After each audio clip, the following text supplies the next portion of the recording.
Hello guys, আজকে আমাদের day 3 আর এখন আমরা আছি লাচুংয়ের হোটেলে। তো এই হোটেল থেকে আমাদের যে রুমটা দেওয়া হয়েছে সেই রুম থেকে একটা এত সুন্দর ভিউ আসছে, তোমাদের সাথে অবশ্যই শেয়ার করব। আজকে হালকা হালকা বৃষ্টি হচ্ছে।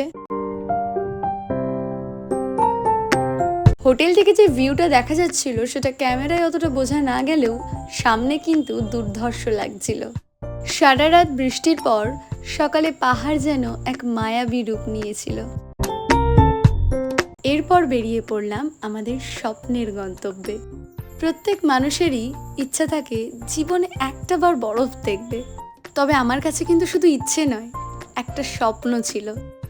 সিকিমকে এমনি এমনি স্বর্গরাজ্য বলা হয় না, সত্যিই এ যেন এক টুকরো স্বর্গ। আমাদের তৃতীয় দিনের গন্তব্য ছিল 0 পয়েন্ট, তবে প্রাকৃতিক কারণবশত ও দুর্ভাগ্যবশত আমরা 0 পয়েন্ট অবধি পৌঁছতে পারিনি। তবে বরফ দেখার স্বাদ আমরা মাউন্ট কাটাওতেই পূর্ণ করে নিয়েছি। তবে হ্যাঁ, নর্থ সিকিমকে কথা দিয়ে এসেছি, আবার আসবো। জীবনে প্রথমবার বরফ দেখার উত্তেজনাটা একটু অন্যরকমই হয়।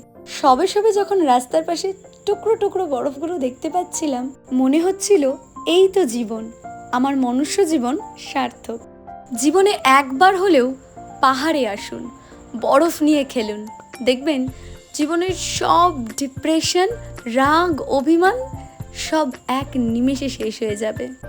0 পয়েন্ট আমাদের সবার অতি পরিচিত, জায়গাটা খুবই সুন্দর, তবে মাউন্ট কাটাও কিন্তু তার থেকে কোনো অংশে কম নয়। তাই একে মিনি সুইজারল্যান্ড বলা হয়। আমরা যখন মাউন্ট কাটাওয়ের পথে চলেছি তখন রাস্তার দুধারে শুধু বরফ আর সামনে ঘন কুয়াশা। পাহাড়ের প্রায় অনেকগুলো রূপ আছে, তার মধ্যে 3টি রূপ আমি প্রত্যক্ষ করতে পেরেছি। তবে মানতেই হবে পাহাড় সব রূপেই খুব সুন্দর। এই মাউন্ট কাটাওয়ে আমাদের পারমিট করতে লেগেছে গাড়ি প্রতি 3000 টাকা। তবে এটা কিন্তু কোনো ফিক্সড রেট নয়, এটা ড্রাইভারের ওপর ডিপেন্ড করে।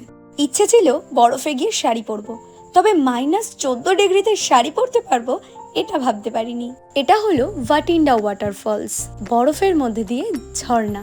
কি অপূর্ব না প্রকৃতি। সেদিনও আমাদের রাত্রিবাস ছিল লাচুংয়ে। দূরে দেখা যাচ্ছিল লাচুংয়েরই একটি গ্রাম লিংথাম। ডিনার সেরে একটু আনন্দ করে ঘুমিয়ে পড়লাম, কারণ পরের দিনের যাত্রা গ্যাংটক। এই ভিডিওটি এখানেই শেষ, দেখা হচ্ছে পরের পর্বে। ততদিনের জন্য টাটা।